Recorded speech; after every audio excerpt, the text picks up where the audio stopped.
the best way to take care of your health is to be proactive. And one of those is getting diagnostics and seeing where you're at.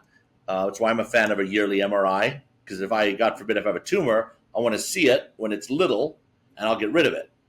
Whereas you don't want to wait till you're sick and then you're like, oh, I should have got a scan before. Same thing with like the guy with your buddy with the ultrasound and the cardiac. That's great. He's getting out there in front of it so you can see a widowmaker before it kills you.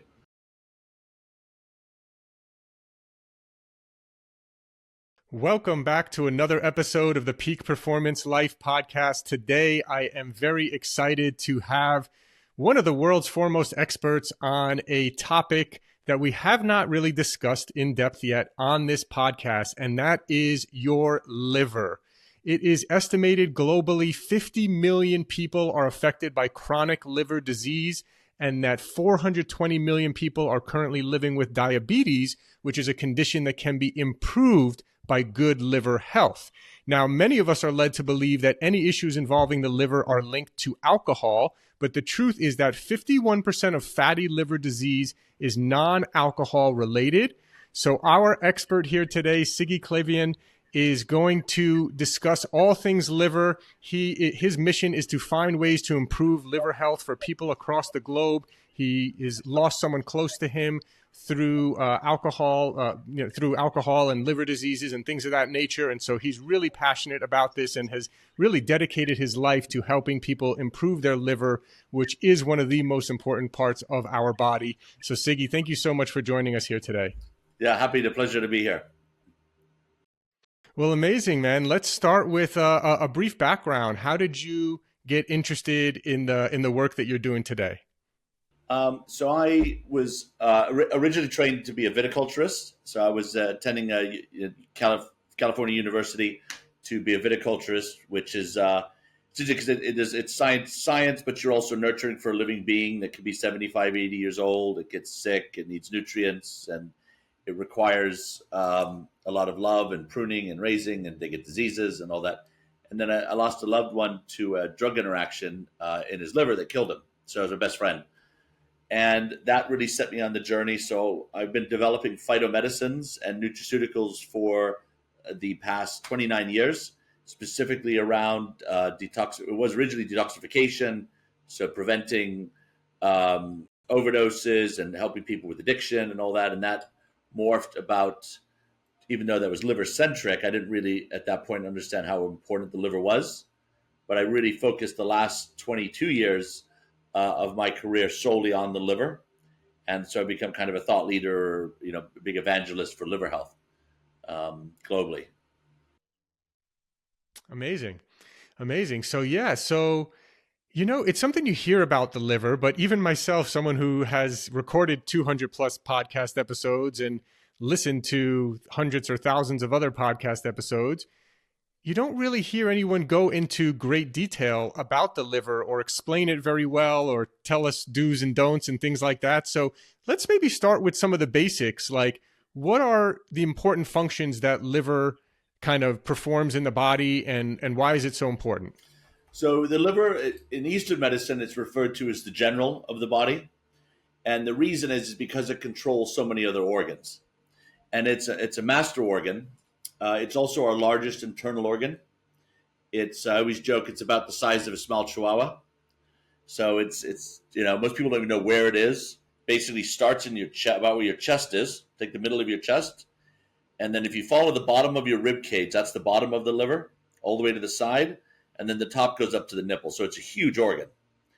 And as a master organ, it's so complex that we cannot replicate it with science. So there's machines for dialysis machines, for a heart, for lungs, for many other organs, but there is none for the liver. And that's because of its very unique and incredible reproduction, regeneration, things that it does.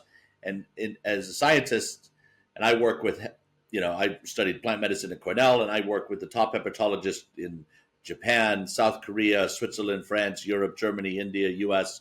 I work globally with all of these different experts. And on my board is, some of the best in the world. This organ it's not very well understood, and it's definitely not appreciated nor its significance. It is And when I say a master organ, it has thousands of functions. It has 500 vital functions as well. So if you take, let's take longevity, right? So the most important organ in your body for longevity is the liver. The most important organ for skin and hair is the liver. The most important organ in the body for your immune system is the liver.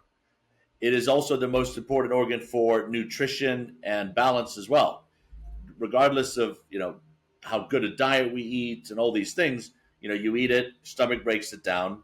Your small intestine's job is simply to extract the nutrients and the vitamins and the minerals and the proteins via the small intestine. It goes to the blood. The blood then takes that to the liver. The liver then metabolizes, organizes, and synthesizes all of those vitamins and all those minerals and supplements we take and food that we eat and nutrition, and it stores those. And then that it releases and organizes how those are distributed and when those are distributed throughout the body. So it is this mastermind, even from a nutritional perspective as well. Hormones as well, women's health. We do a lot with menopause and perimenopause and men's health. The liver is in charge of metabolizing hormones, breaking hormones down, organizing them. And the liver is also a gland. So it also creates hormones as well. So it does so many functions that most people have no idea. And so what we're really trying to do is to teach people about the liver and how important it is. And, jokingly, I always say that it's not a sexy organ. So we've got to kind of try to, get people interested in all of its mysteries and complexities. Yeah, exactly. And so what do you think, and I know you have now a way to test the liver. You have some sort of liver test. Is that right? Where you can kind of measure how well or not well someone's liver is performing? Correct. So we have liver clinics. We have 7 in the UK, and we've got now almost 10 in the US, and we're expanding weekly. And in that, we do different diagnostics on the liver. So the kind of basic that most people get done once a year or should get done is when you get a liver panel blood test done, there's a liver panel that's included, and we're looking at usually 7 or 8 biomarkers. Problem with that is that's a lagging indicator of what's happening. It's not real time. So another way to measure is ultrasound. That's used traditionally if we're looking for a tumor or a cyst to see if it's out of shape. Then you've got all the way up to biopsy, right, which we try to avoid at all causes. I think whilst if we're really trying to diagnose cancer, biopsy is effective, but there's secondary bleeds and there's chance of infection, and also a biopsy, if it is cancerous, I'm a firm believer, and a lot of other oncologists are, that you could actually spread more cancer. So piercing a tumor could be a pretty bad idea. So you got the two extremes, right? So real basic is a blood test, and then you've got at the very top you've got biopsy. In between you've got CAT scan, which the imaging is good. It's not that really effective unless you've got a very specific use for it. But for overall health, MRI is very good to tell you. You can pick up some cardiometabolic aspects of it. You can pick up some scarring or a tumor. It's very good for that. Liver fat, it's a little more general. And then you have what I consider, and a lot of doctors do, is the gold standard, which is fibroscan, or shear wave elastography is the technology. And what that is simplify it, is you essentially, it's so safe that it's approved if you're pregnant, if you have a pacemaker, whatever, no adverse effects. You could do it every day for the rest of your life and you'd have no ramifications. We shoot 10 pulses of sound and vibration into the liver, which causes a reverberation. And in that reverberation, we can measure how much liver fat there is down to the exact percentage. How much scarring there is? So is there any fibrosis and any damage, and how soft or squishy the liver is? And the software is so intuitive that you can tell the results immediately. Whereas an MRI, you get it done and it gets sent off. And an MRI is only as good really as the person reading it, but essentially it has to be read, it's gone through the software, and you wait a couple of days and you get that. And most MRIs aren't programmed specifically for the liver. So shear wave elastography I think it's the best. It takes 10 minutes. I don't know, when I met you at A4M, we had 2 machines going and we were scanning people all day at the show. You lay down, it takes 10 minutes, and we have immediate results. So that is incredibly important because it's also picking up fatty liver. And fatty liver disease is a primary foundational root cause of type 2 diabetes, obesity, metabolic syndrome, and in doing so, cardiovascular disease. So you have right now, the numbers are staggering for fatty liver disease, and they're climbing. We were doing the math the other day and going over the WHO statistics. It's estimated right now that 1.5 billion adults on the planet have fatty liver disease, and it's accelerating. Wow. In the US, it's 38%. So, Wow. yeah, so let's say just in the United States alone, that's about 120 million Americans have fatty liver disease. That's what's driving the type 2 diabetes phenomenon. It's also driving obesity, and in turn, obesity can cause fatty liver. And fatty liver disease, you have fatty liver, right? And then it turns into fatty liver disease, and then that type metabolic syndrome, type 2 diabetes, liver cancer, or a disease called NASH, which is, or MASH is the new nomenclature, which is metabolic associated steatosis hepatitis, which is basically saying you've got so much liver fat that it's now caused scarring, and it's now caused a form of hepatitis, and the liver is starting to shut down, and you have much more problems. So that's kind of the realm of the diagnostics. If you want to go very like old world, even when we were kids, when you lay down on the bed to get a physical and the doctor's kind of pushing and prodding, what he's doing here is he's feeling your liver. Because they didn't have this technology, they basically just give you a blood test and they would push it to see if it's stiff or soft. And if it's stiff, they're like, ooh, this liver's inflamed. There's bigger problems here. Yeah. I'm glad we have better systems for measuring the liver these days, rather than someone just pushing on it. Exactly. Yeah. What do you think? So also just to clarify for people a little bit about fatty liver, some people have heard of, or let's say you go to your gym and they have the in-body machine and it shows you if your visceral fat is high or low. Is visceral fat kind of related to fatty liver? Or maybe explain a little bit about what fatty liver disease actually, like how, fatty liver disease isn't just with overweight people, right? There are people who are maybe skinny and still can have fatty liver disease as well, right? Absolutely. We call them skinny fat is actually the term from a hepatology standpoint. So 90% of people that are obese will have fatty liver disease. 60 to 70% of diabetics or pre-diabetics will. But then you have a huge percentage of people that are skinny that have fatty liver disease.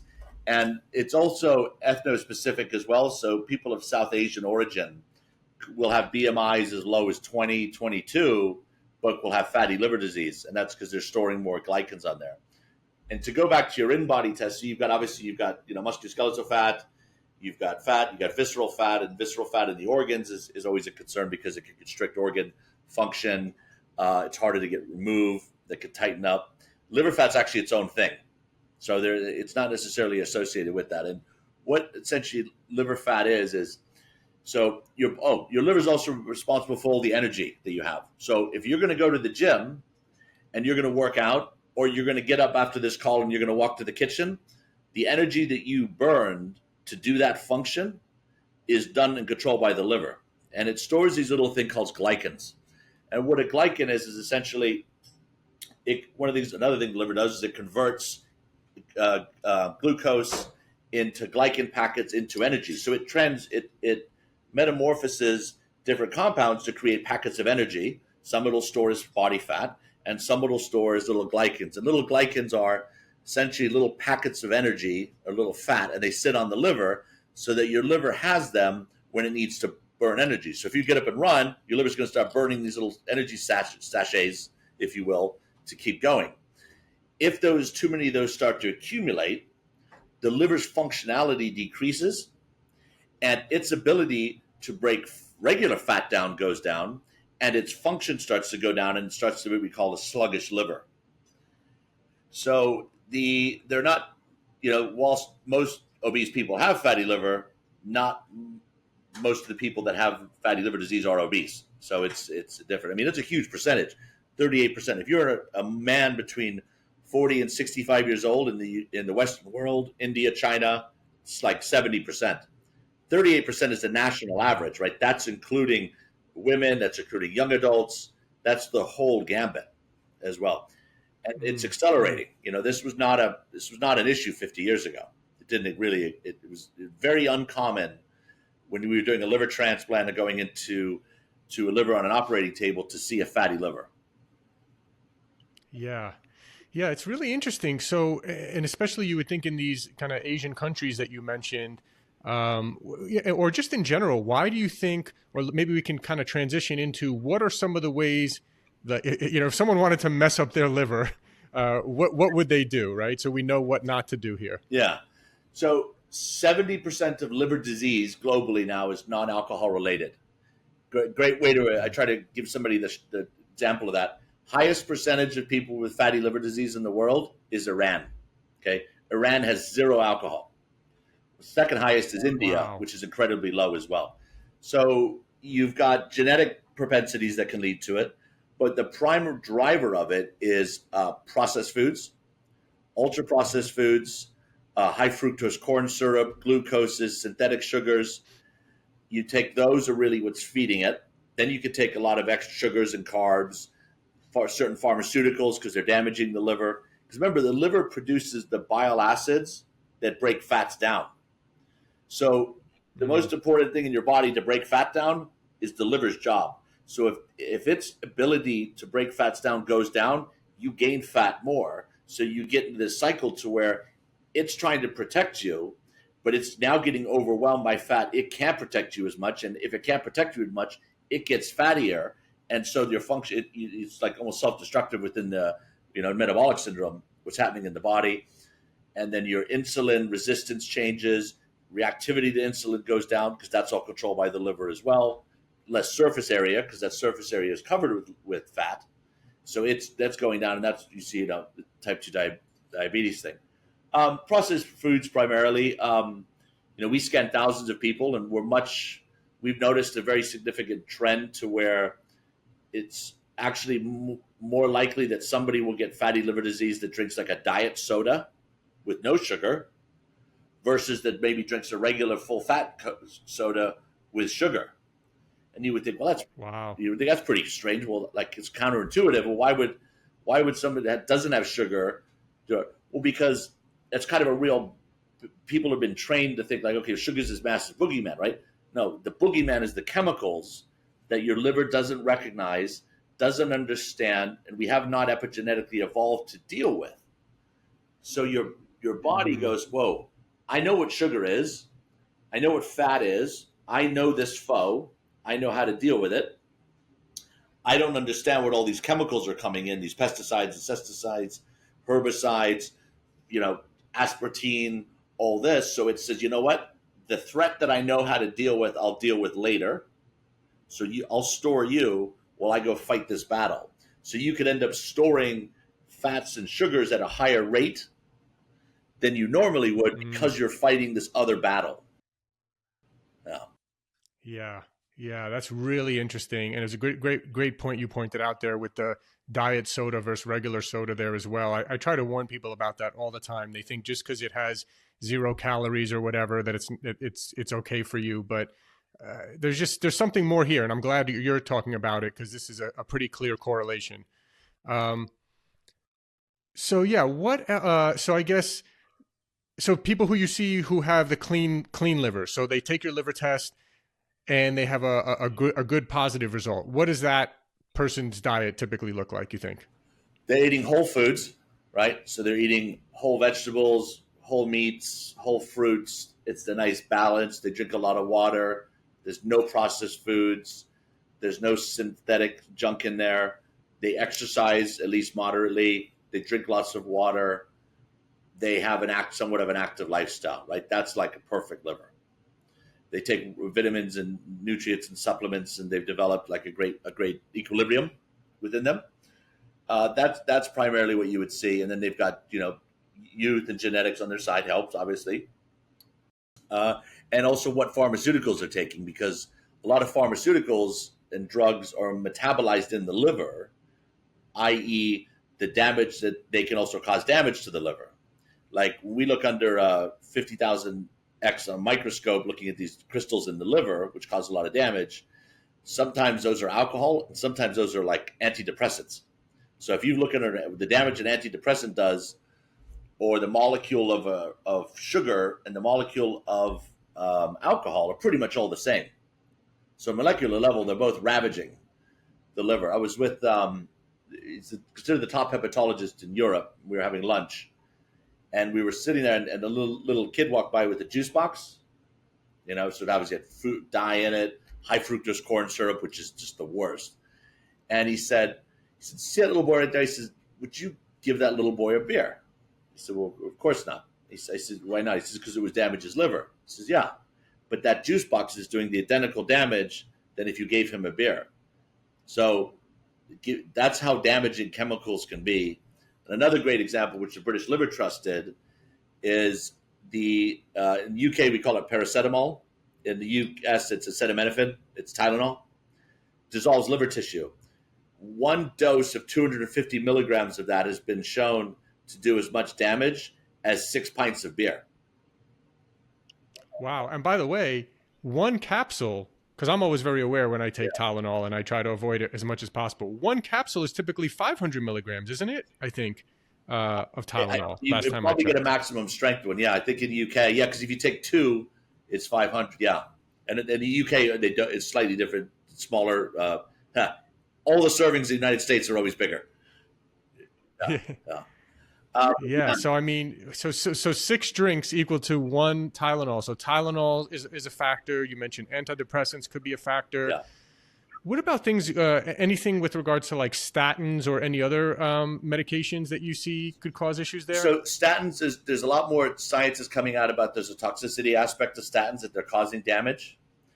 Also, there's a lot of statins that are given to people that they haven't been they should be pharmacologically matching your DNA to the drug they put you on. So a lot of statins could just be causing damage and not doing much. There's also some interesting paper with a link between, I don't remember if it's Alzheimer's or Parkinson's, and long-term statin use as well. Which is crazy if you think about it. So you've got high cholesterol, which could, 70% of cholesterol is genetic anyway. So somebody has really high cholesterol, and rather than going through the process of let's check their calcium coronary score, right? Let's maybe do, if they have insurance, let's do a cardiac CT or clearly with or without contrast, and we can see what's happening, because just because you have high cholesterol doesn't mean it's necessarily building up plaque. And the old school was, oh my God, he's got high cholesterol, he's going to have cardiovascular disease, he's going to get a stroke. And the concern there is that high cholesterol or lipids, which is fats, too much fats start to build up, and they kind of cause they clog up the arteries, and then that clogs up, and it could cause narrowing of a blood vessel, and it could be a stroke or it could be a heart attack. And triglycerides are really kind of the bigger culprit. But also, lipids and cholesterol are arguably the most important molecule in your body, because they're also your firefighters out there fighting inflammation. So lipids are mostly doing a tremendous amount of good for you. So if you have too many, there could be a chance that it's leaving fat deposits. Triglycerides more so, because those are free floating. But what really we need to be looking at from a cholesterol perspective is how big are they? And that's why there's a new L1P. It's a test where we're looking at the size of the cholesterol, because if it's rather big, it's just going to go through the blood. It's just going to keep cycling around until your liver can break it down and deal with it, and it produces more. Right? Your liver produces and it breaks it down, and it does that whole cycle. But if they're teeny is when you get into problems. And the teeny would be, imagine like the arterial walls are like a grate, you'd see like a grate on the ground. And if you threw a bunch of basketballs over them or a bunch of balls, they just roll over. Nothing happens. If the cholesterol you're producing is teeny and they're marbles, they're going to go right into that grate, and then they're going to get into the arterial walls, and then they're going to start to build up plaque and build that up, and then start that clogging. So I think the size of the cholesterol and the detail of the triglycerides and what's happening from a calcium plaque buildup is what's really more important than just blank check throwing people on a statin that can cause all kinds of other potential damages, both in toxicity to the liver and potential neurological issues down the road.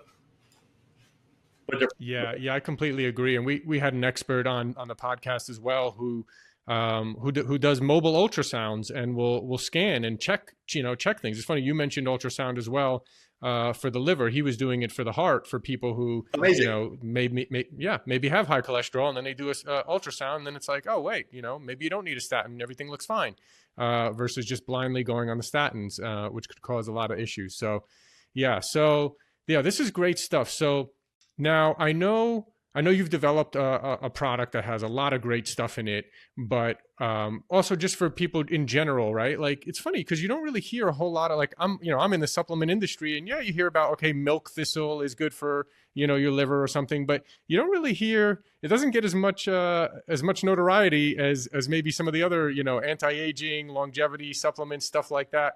What have you found to be maybe some of the best, either vitamins or herbs or whatever for your liver?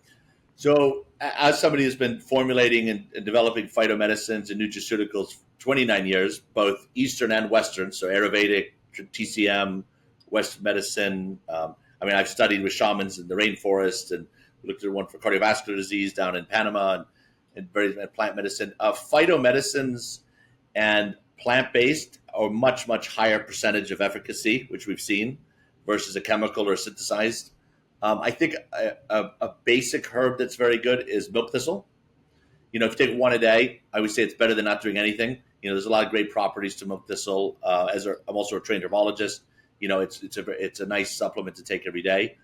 That's probably one of the best basic ones to do. Dandelion root, artichoke extracts, those have some lovely properties as well.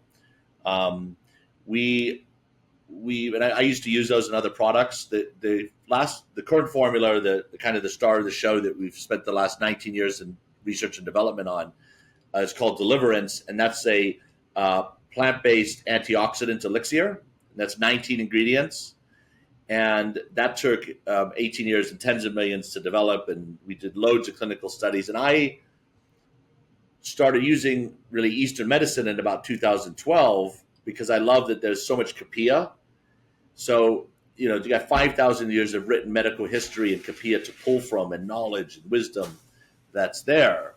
So I use that as my basis now, and then I use Western medical technologies to make it more bioavailable, how we extract it, what's really happening on a molecular and cellular level, what are we doing to mitochondria, and that's how I formulate. And because the liver is this fantastic organ, and it does so many things, inherently it's incredibly complex.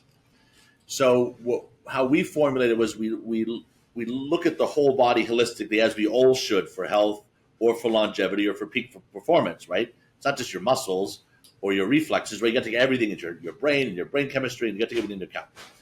And I do that with formulating, and I did that with de-liver-ance, to where we're increasing oxygen in the blood, and then we're making sure that the white blood cell production goes up. And what are we doing to the spleen? We're cleaning the bile ducts. What's happening with the bile production? What's happening with balances here and alkalinity? And then, more importantly, bringing in things like antiparasitics.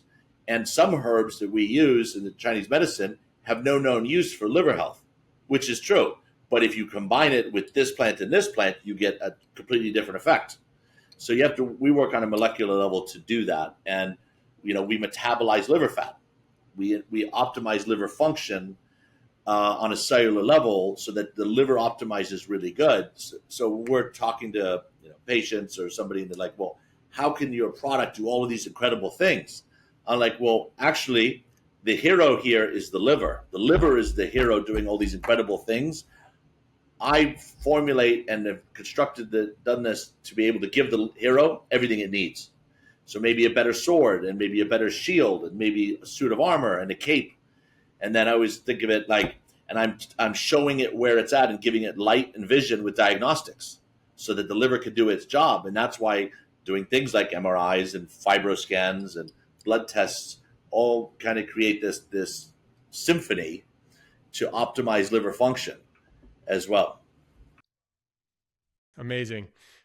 Yeah, that's de-liver-ance is the name of that liver supplement. I'm sure we'll talk more about it and give all the websites and everything as well for both the liver testing, which I think is going to be very important for people, as well as the de-liver-ance supplement. That's just an amazing supplement. So real quick, before we get to that, So what are some of the maybe warning signs for people? Maybe they have gotten a blood test, and you mentioned there are some liver biomarkers. What are the biggest ones that maybe people should look out for? And maybe even if they haven't had a blood test, what are maybe some signs that maybe they should get their liver tested? So the first signs of fatty liver disease are brain fog. So we're not thinking as fast as we normally do. It's a little fuzzier. Maybe recall's not as quick. And a lot of us, because we live busy lives these days, we will tend to make an excuse. Oh, I didn't get enough sleep, or I slept on the wrong side, which could also be the case. But it's brain fog is the first and foremost. So if you're getting consistent brain fog, that's a canary in the coal mine that you probably got fatty liver. There's a huge correlation. So the brain liver axis is very important. And there's numerous studies on this. If you have a fatty liver or fatty liver disease, your cognitive function is handicapped. You will not and cannot think as fast and clearly if your liver is not functioning as well. And I've had to use that, when we do pop-ups with the liver clinic. Like there's a Formula One team in the UK, right? They have $1 billion a year payroll, 800 employees. They have the team for like 2028 right now, working on the 2028 team, even though we're in 2025 race season. And we went in there and explained that to them. I said, well, let me do your engineering department. And we scanned the engineering department over 2 days in the UK. And 50% of the men in the engineering department had fatty liver disease. That means 50% of some of the most incredible engineers on the planet are not at 100% cognitive function. So brain fog is first and foremost, and that's very imperative. That's why there's a nootropic in de-liver-ance. So when you take it, and next time I see you, should send you a box. When you take it, we actually use a nootropic to give you mental clarity. So if you're got brain fog, it'll bring you up to normal, a little above. If your liver don't have fatty liver, you get amazing cognitive function for about 6 hours. So I've got surgeons that take it before surgery, guys in the military, etc. So brain fog is number one symptom. Number two is bad sleep. If you're starting to have a lot of restless nights, and I don't know if you track your sleep, I think it's very valuable too. I wear an Oura ring. Everybody in my company I give Oura rings to. We love tracking sleep. There's like I think what's called Woo. There's Apple Watches, but sleep tracking is very important, right? And just for all the listeners, the most important thing you can do for your health and for peak performance is getting sleep. Nothing will cause more damage to your body than lack of sleep. So bad sleep is the second thing. And then the third thing is you gain weight faster, and it's harder to shift weight, to lose weight, because the liver's getting fatty. So those are three of the first initial signs of fatty liver and fatty liver disease. Then you start to get, other things down the road, which hopefully you don't have, but which are symptomatic of much worse. And that's like bloating of the feet, kind of abdominal bloating, yellowing of the skin. If you see somebody that's got yellowing of the eyes, they've got a severe liver disease or liver problem generally. Unfortunately, if it's got to that point, there's a lot that needs to be done immediately to intervene to try to turn that around. Those are all signs. Also, bad skin. Skin is the largest organ in the body. The largest internal organ is the liver. That's why if you have a healthy liver, you have healthier skin and hair. If your liver's not as healthy, you'll have more breakouts. Your hormones could get out of whack. That's why people that abuse certain like drugs, they'll get a lot of breakouts. And that's basically the drug trying to escape via the skin, because it's like a form of detoxification. Because your skin is one of your biggest detox engines as well. Yeah. Yeah. And real quick on the blood test, you did mention for those of us who have gotten a blood test, even though it is kind of a lagging indicator, what are some of the markers that are most important to look at there? So there's 8 that really looking at that are key. Like albumin's one. That's just kind of albumin is basically the protein in the blood that keeps it kind of thick with plasma. So if you ever do like a TPE, you want to get a lot of new albumin in. But the 3 out of the 8 things that are looked at, the 3 that are most relevant to liver damage, liver stress, or inflammation are ALT, ASTs, and then gamma GTs. So just look at those 3 letters. If those are out of whack, that's indicative of something going on with the liver. Now it could be an infection, it could be liver damage, it could be potentially from fatty liver disease, it could be from another type of liver issue. We scanned a friend recently, and who just had a back surgery done, and his ALT and ASTs were off. That was because he was worried. I said, well, this is probably indicative of the damage that the anesthetics did to you, and your liver's trying to get all those anesthetics out. So your liver's inflamed, and it's fighting to get all this junk out. That was what put you to sleep so that they could perform the surgery. Take some deliverance. Let's check it again in a month. Don't panic. And it was fine. So generally, it's going to be an indicator of that. Gamma is more like an infection. Alcohol damage will be ALT or ASTs are off. Yeah. Yeah, that's good stuff. And we did mention the acetaminophen, whatever it's called, that's in Tylenol, basically. Is Advil a little better? I know it typically doesn't work as well, but if someone does have a headache or whatever, some sort of pain, is there anything that is maybe not as damaging to the liver? So ibuprofen is a great anti-inflammatory. It's tough on the kidneys, but not necessarily on the liver. So it can cause, too much of it can cause some liver damage or some liver spikes. But essentially, if I've got first thing all of us should do if we have a headache is drink more water, because a lot of the times a headache is indicative of dehydration. So try to drink more water first. Then I always say it's good to note for yourself, like, did I eat something maybe I have an intolerance to, or it's triggered a histamine reaction? This is just good for personal fact finding that we should all do. Because if you start to keep mental notes, you're like, you know what? Every time after I have peanut butter or milk, I'm getting a headache. Okay, so you maybe have a food sensitivity that's causing it. Drink more water, and then I always say ibuprofen is first I would go to, but it's an anti-inflammatory, so that'll help if that's what the headache is coming from. I find it to be more effective, and as a liver expert, I find it to be less damaging on the liver. But the liver is also very forgiving, right? So the liver can take 90% punishment and repair. So whilst, if you really got a headache and you're in a lot of pain, take a Tylenol, right? And the pain's terrible, right? The stress and all that. Just drink some water. Don't drink any alcohol around it. Take a milk thistle or a de-liver-ance or something else. So, whilst it is damaging, the liver can recover a lot. And the liver's constantly, not only is it constantly fighting for you, it's constantly regenerating to where the average age of your liver, my liver, your grandpa's liver, or my grandson's liver is 3 years old. Really? Yeah. Interesting. Yeah. Okay. So which is super cool. Yeah, I mean, that's really good news too. I wanted to mention to people because we talked about, all the things, why liver is so important and how such a high percentage of people have, fatty liver disease or issues with their liver. But it's important to remember that this is actually something that can be regenerated and can be fixed. And you can actually, you're not doomed for life just because you made some poor choices in the past, right? Absolutely. We have so many people that come up and are so concerned. They're like, I really beat up my liver in college. That's like the most common. Or I was really naughty in my 20s and I did this and that. And I'm really worried. And I'm like, well, first of all, don't be worried, because I'm going to give you two answers. Both are positive. One is your liver's healthy. Good news, you don't need to worry about. Two, we found something wrong with your liver. Now we've identified it. Now we're going to put a plan together to fix it. Both are positive outcomes if they're looked at that way. It's like most fear is things that we make up in our head, right? It's not even real. So you're gonna have two positive outcomes. And then I'll joke, I'll say like, oh, I'm really worried. I did all this in college. I'm like, listen, how old are you? I'm 40. Okay, that was 20 years ago. You've had 6 new livers since then. So that you don't even have any liver tissue left from 20 years ago, because the oldest liver tissue would be about 10 years old.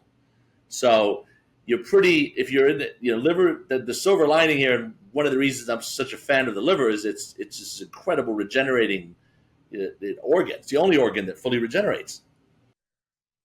Incredible. That's great news. Well, let's send Siggi. Why don't you tell everyone a little bit about your clinics? Is that the only way people can get tested? Is if they come into one of your clinics and get that test? So the FibroScan technology is global. It's all over the place. I mean, it's in most universities have it. Harvard has it, Cedars-Sinai has it, Cleveland. But they're sitting in the hepatologist office for people that are really sick. So what I've done is I've said, listen, we've got 100 20 million Americans, 1.5 billion people with fatty liver disease. Most people don't know it because fatty liver disease doesn't show up on a blood test 80 to 90% of the time. Is we've taken this technology and we've brought it direct to the consumer, right? Make it upfront. The best way to take care of your health is to be proactive. And one of those is getting diagnostics and seeing where you're at. That's why I'm a fan of a yearly MRI, because if I, God forbid, if I have a tumor, I want to see it when it's little and I'll get rid of it. Whereas you don't want to wait till you're sick and then you're like, oh, I should have got a scan before. Same thing with like the guy with your buddy with the ultrasound and the cardiac. That's great. He's getting out there in front of it so you can see a widowmaker before it kills you. So with our clinics, so we've got them sorted around London and the UK, and we're expanding. And you can generally go to the liverclinic.com. We're just updating the site, so we're adding more clinics on, and you can book an appointment. We are adding more across the US. We're opening up. We just partnered with Next Health.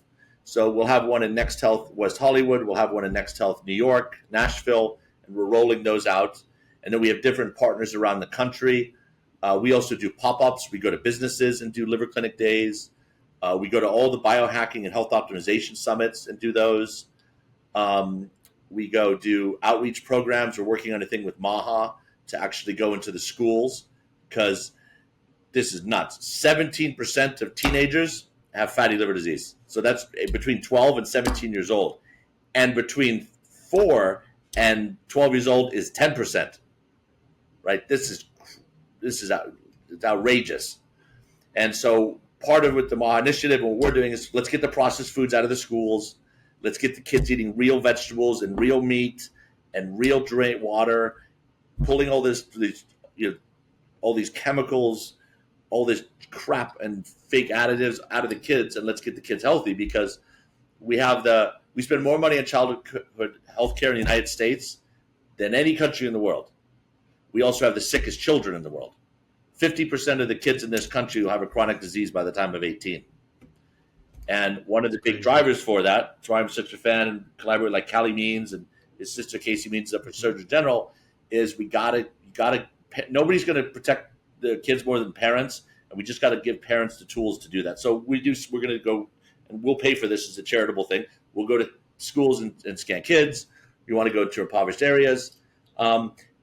Depending on where you are locally, you can generally, if you want to get a scan, you have to ask your doctor. Your doctor's going to ask you why.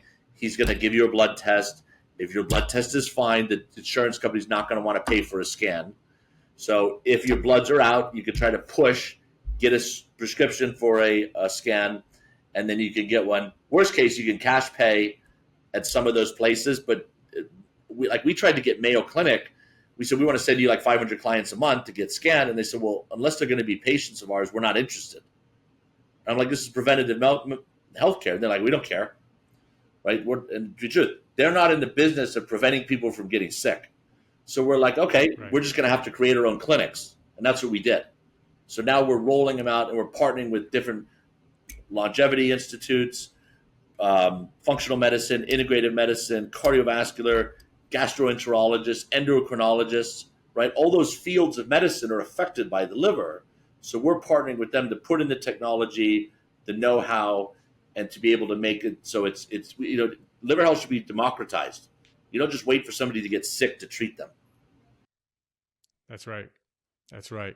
So that's amazing. So theliverclinic.com is where people can look in and try to find a clinic or get tested. And then you have the supplement called de-liver-ance. Where can people find that? And if there's anything else you want to say about that? So that's the website's loveyourliver.com. And that's where you could do you could get the product. We also have access. You get access to nutritionist or dietitian if you want to speak to anybody. Stay in touch with us and email. We can let you know if we're in any shows locally. We also call it a blue light policy. If you're a fireman, a school teacher, a member of the military, a member of the police, we give you a huge discount on the product. Anybody that's kind of the frontline people protecting us, we do as well. We do everything we can to help. I'll put a discount code in. I'll create one and give it to you so you can post on the podcast for anybody so they get 10% off. But those areas we're expanding weekly to get more and more clinics out there. maybe ask your doctor. I'm interested. I'm worried I have fatty liver.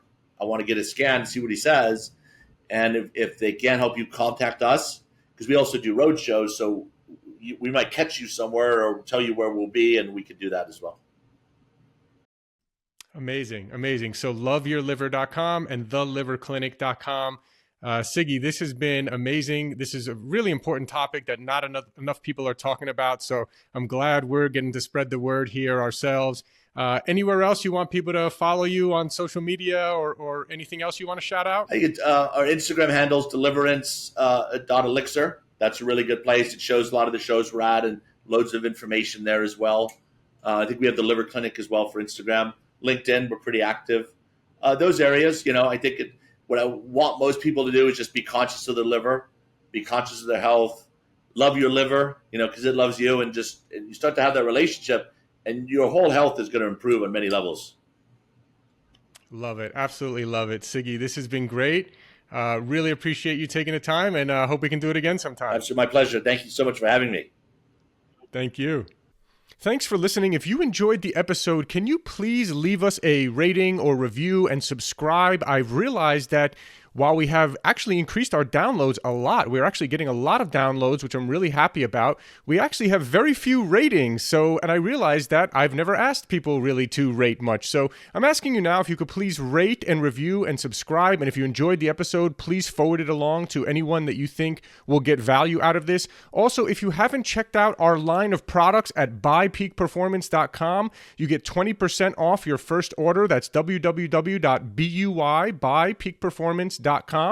We have some incredible products, including our organic high-altitude coffee. If you don't know this, coffee is one of the most heavily sprayed with pesticides out of any crop. So it's really important that you drink organic coffee. We've gone above and beyond to source what we believe is the highest quality and healthiest organic coffee in the world. We're also famous for our organic green superfood powder. You can get 20% off of that as well at buypeakperformance.com. We also have an organic vegan and paleo plant protein. See, most of the vegan proteins out there are using brown rice protein, which is really not a good source of protein, and it's also a grain. And if you're paleo, you know that grains tend to cause inflammation in some cases for some people. And so we wanted to make one that was paleo friendly and vegan and organic. We made an amazing amino acid profile, so it's really one of the best plant proteins for muscle building. So you can check out Peak Performance Organic Plant Protein. You can find that on our website. Of course, all our products are on Amazon as well. So thanks again. And again, please, if you enjoyed the episode, please forward it along to someone who you feel can get value out of it. And please leave us a rating, review, and subscribe. Thank you.